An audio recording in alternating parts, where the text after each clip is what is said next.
अब सभी श्याम भक्तों को जय श्री श्याम। श्याम भक्तों कैसे हैं आप सभी? उम्मीद करते हैं अच्छे ही होंगे। श्याम भक्तों, बाबा श्याम की नगरी खाटू धाम जाने के लिए अगर आप सोच रहे हैं तो बाबा श्याम के दरबार जाना हमारा कब व्यर्थ हो जाता है। अगर हम बाबा श्याम की महिमा को सुनकर, बाबा श्याम के चमत्कारों को सुनकर बाबा श्याम के धाम खाटू धाम पहुंच जाते हैं, हमें ये पता चलता है कि बाबा श्याम हमसे नाराज है, पर अपनी दया दृष्टि नहीं बनाते हैं, हम पर अपनी कृपा दृष्टि नहीं करते हैं। श्याम भक्तों, इसका क्या रीजन है? किस कंडीशन में खाटू धाम जाना हमारा व्यर्थ हो जाता है? श्याम भक्तों, इसी विषय पर आज हम पूरी बात करने वाले हैं कि बाबा श्याम के दरबार में जाने से पहले हमें क्या क्या तैयारियां कर लेनी चाहिए, हमें किन कामों को करने से बचना चाहिए, हमें क्या सोचकर बाबा श्याम के दरबार में नहीं जाना चाहिए, इससे बाबा श्याम की असीम कृपा की हमें प्राप्ति हो जाए। हालांकि श्याम भक्तों, हम बाबा श्याम की महिमा कहीं न कहीं से सुनते हैं, उनके चमत्कारों को सुनते हैं और दौड़े छूटे बाबा श्याम के दरबार यानी खाटू धाम पहुंच जाते हैं और हमारे काम अधूरे रह जाते हैं, हमारे काम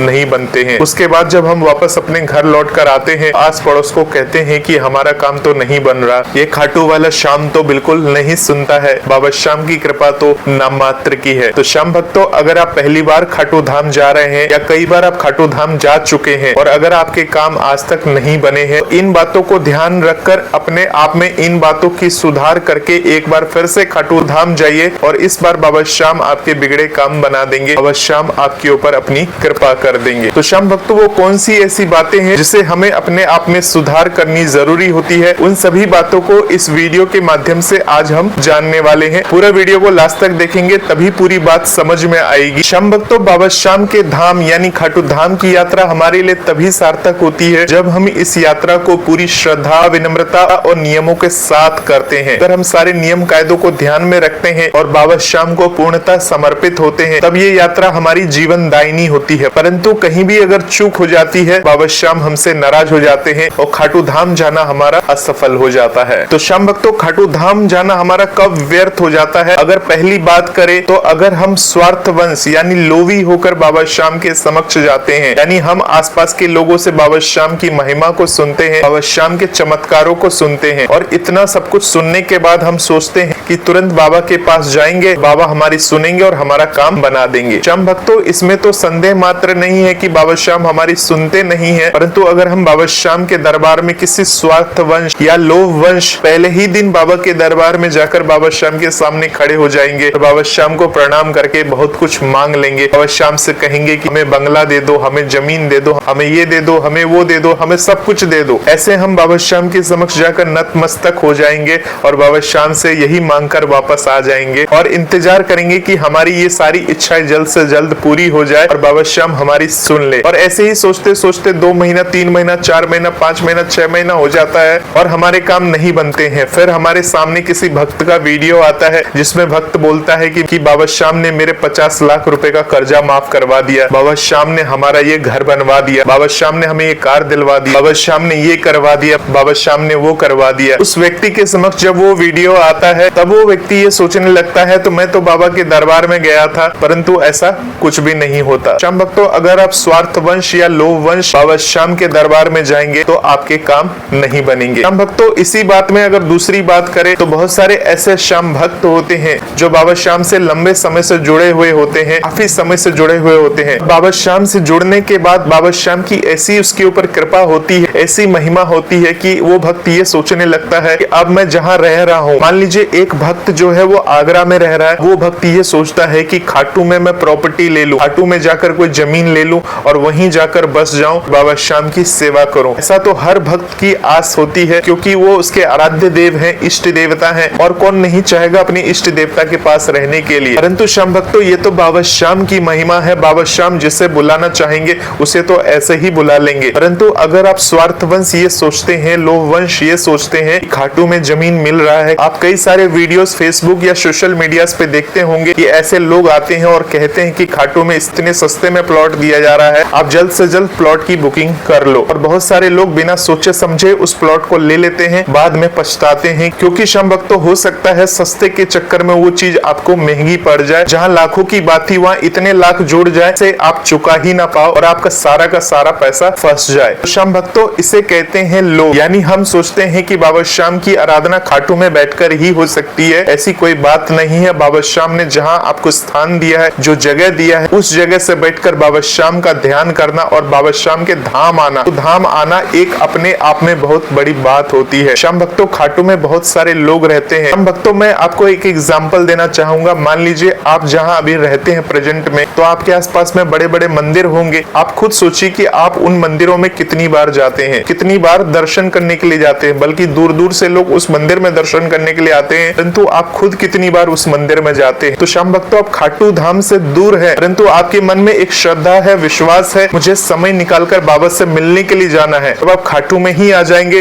तब आपके दिमाग में ये रहेगा, अरे अब तो मैं खाटू में ही हूँ, बाबा तो मेरे आसपास में ही है। तो दिमाग में ऐसा रहेगा। अब सोचिए कि आप बाबा को अपने नजदीक में ला रहे हैं, बाबा को अपने से दूर कर रहे हैं। ये आपको सोचना होगा श्याम भक्तों। बाबा श्याम ने अगर आपको अपना घर दिया है, जमीन दी है, जायदाद दी है, सब कुछ आपका खुद का है और आप वहां बसे हुए हैं, तो सच्ची श्रद्धा और सच्चे मन के साथ वहीं से बाबा श्याम की भक्ति करिए। और जब बाबा श्याम के दरबार जाने का समय आए, तो बिना किसी स्वार्थ के, बिना किसी लोभ के बाबा श्याम के दरबार में जाकर माथा टेके, बाबा श्याम से जाकर वहां पर मिले, श्याम के समक्ष नतमस्तक हो जाए, बाबा श्याम के समक्ष हाथ जोड़े। बाबा श्याम आपके दिल की सारी भावनाओं को जानते हैं, सारी इच्छाओं को जानते हैं, जो भी आपको चाहिए। श्याम भक्तों, भगवान बिना बोले ही सब कुछ आपकी झोली भर देते हैं। सब कुछ सही समय पर आता है। आपके अनुसार सब कुछ नहीं होगा कि आप चाहेंगे अभी मुझे सब कुछ मिल जाए या 1 साल के बाद मुझे सब कुछ मिल जाए, तो ऐसा पॉसिबल नहीं है। अगर भगवान की कृपा आपके ऊपर हुई, आप निस्वार्थ और बिना लोभ के बाबा श्याम के दरबार में हाजिर हो जाते हैं, हो सकता है बाबा श्याम आपके बिगड़े हुए काम पल भर में बनाते। ये बाबा श्याम की असीम कृपा है। अगर मैं एक उदाहरण के तौर पर आपको समझाऊं, भागवत पुराण में भक्त प्रहलाद का एक उदाहरण मिलता है। भक्त प्रहलाद तो आप जानते ही हैं, जो भगवान विष्णु के परम भक्त थे और उनका नाम हमेशा स्मरण करते रहते थे। इस प्रकार से भगवान विष्णु ने उनकी रक्षा की थी। इस प्रकार से उन्होंने नरसिंह अवतार लेकर अपने भक्त की दुष्टों से रक्षा की थी। भक्त प्रहलाद को कोई भी लोभ या लालच नहीं था कि उसके जो पिताजी थे उसके पास किसी भी चीज की कमी नहीं थी। उनके पास वो सारी शक्तियां थी जो कि वो अपने बच्चे को दे सकते थे, परंतु उनका बच्चा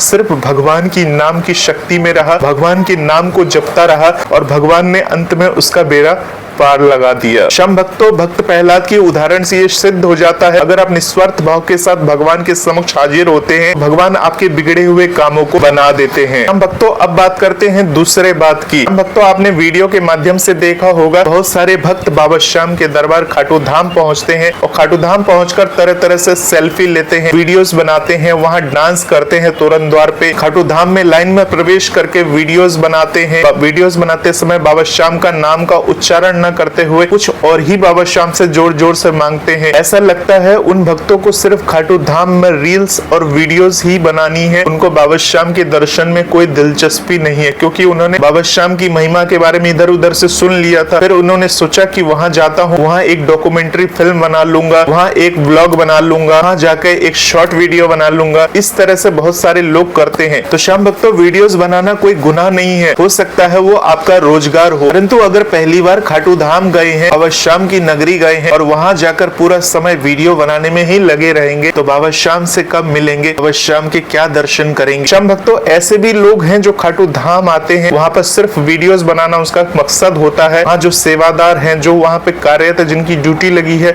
उनको बदनाम करना, खाटू धाम में कमियां निकालना, यही सब उनका काम होता है। जो खाटू धाम जाकर वहां पर रील्स बनाते हैं, जो खाटू धाम की बुराई करते हैं और सोशल मीडिया के जरिए लोगों को भ्रमित करते हैं, ऐसे लोगों को बाबा श्याम कभी माफ नहीं करते हैं। श्याम भक्तों, खाटू धाम बाबा श्याम का पवित्र जगह है, जहाँ बाबा श्याम विराजते हैं। सिर्फ जाकर बाबा श्याम को धन्यवाद करना है, प्रणाम करना है, वीडियोस बनाना है, तो सबसे पहले आप बाबा के दर्शन कर लीजिए। बाबा के दर्शन करने के पश्चात जब मंदिर से बाहर आ जाएंगे, बाहर आकर कितना वीडियोस बनाना है, क्या करना है, क्या नहीं करना, वो आपकी मर्जी है। अब आप ये कहेंगे कि हम लोगों को जागरूक करते हैं, हम बाबा श्याम का प्रचार करते हैं वहाँ वीडियोस बना के। जो जोड़ने वाले बड़े बड़े भक्त हैं, जो बड़े बड़े सिंगर हैं, जो गायक हैं, वो ऑलरेडी बाबा श्याम के नाम की इतनी प्रचार कर चुके हैं कि बाबा श्याम को आपके उस रील और वीडियोस की जरूरत नहीं है फेमस होने के लिए या लोगों को जागरूक होने के लिए, क्योंकि जागरूक करने के लिए मंदिर कमेटी के द्वारा बहुत सारे बाबा श्याम के ऐसे वीडियोस ऑनलाइन आ ही जाते हैं, जिसे आप सभी देख लेते हैं और बाबा श्याम के दर्शन कर लेते हैं। तो श्याम भक्तों, दिखावा या आडंबर युक्त आचरण अगर आप खाटू धाम जाकर करते हैं तो आपकी ये यात्रा असफल हो जाती है। आपको दिखावा नहीं करना है, शो ऑफ नहीं करना है, मैं खाटू धाम आया हूँ, देख लो मुझे। हाँ, अगर आप बाबा श्याम से काफी लंबे समय से जुड़े हुए हैं और बहुत सारे श्याम भक्त आपके साथ जुड़े हुए हैं, तो उन्हें आप खाटू धाम का नजारा दिखा सकते हैं, उन्हें खाटू धाम के दर्शन करा सकते हैं कि आप लाइव आए हैं। वो बात अलग हो जाती है, वो भी तब करना है जब आप बाबा श्याम के दरबार में दर्शन कर लेते हैं और जब मंदिर से बाहर आ जाते हैं। हालांकि श्याम भक्त तो बहुत सारे ऐसे श्याम प्रेमी होते हैं जिनके भाव सच्चे होते हैं, जो सिर्फ ये सोचते हैं कि बाकी भक्तों को भी अपने साथ साथ बाबा के दर्शन करा दूं। ऐसे भक्तों पर ये बात लागू नहीं होती, क्योंकि उनके भाव सच्चे हैं। वो सिर्फ बाबा के दर्शन करने के लिए गए हैं और सिर्फ ये सोच कर गए हैं कि वो बाबा श्याम के दर्शन आपको भी करा दे। जैसे हमारी आरती दीदी थी, आरती टॉक थी, वो जब भी रिंगस से खाटू पैदल आती थी तो वीडियोस बनाते हुए आती थी। उसके बाद बाबा श्याम के दरबार में भक्तों को दर्शन भी कराती थी। तो वो उसके सच्चे भाव थे, वो भक्तों से जुड़ी हुई थी, उसकी सारी कनेक्टिविटी थी। ऐसे भक्त जो बाबा श्याम से जुड़े हुए, अब जैसे मैं आपको वीडियो में बता रहा हूँ, तो आप में से 90% जो है वो श्याम भक्त हैं, जो इस वीडियोस को देखते हैं, सुनते हैं, और आप ये चाहते हैं कि अगर मैं बाबा श्याम के दर्शन करने गया हूँ तो ये मेरा फर्ज है, मैं आपको भी दर्शन करा सकूं। हालांकि श्याम भक्तों, खाटू धाम में मोबाइल फोन अलाउ नहीं है, वीडियोस बनाना अलाउ नहीं है। अगर वीडियोस बनाया जाता है तो सिक्योरिटी गार्ड हटा देते हैं, फिर भी भक्त चुपचाप वीडियोस बना ही लेते हैं, क्योंकि उन्हें बाबा श्याम को अपने कैमरे में कैद करना है। तो श्याम भक्तों, ये भाव एक अलग हो जाता है, परंतु सिर्फ एक सेल्फी स्टेटस के लिए, दिखाने के लिए, यानी दिखावाबाजी करने के लिए कि मैं खाटू धाम गया हूँ, बात एक अलग हो जाती है। तो ये दो बात जो है अलग अलग पहलू के हैं, इसे आपको और हमें समझना पड़ेगा और सच्चे मन से बाबा श्याम के दरबार जाना पड़ेगा, तभी हमारे काम बनेंगे।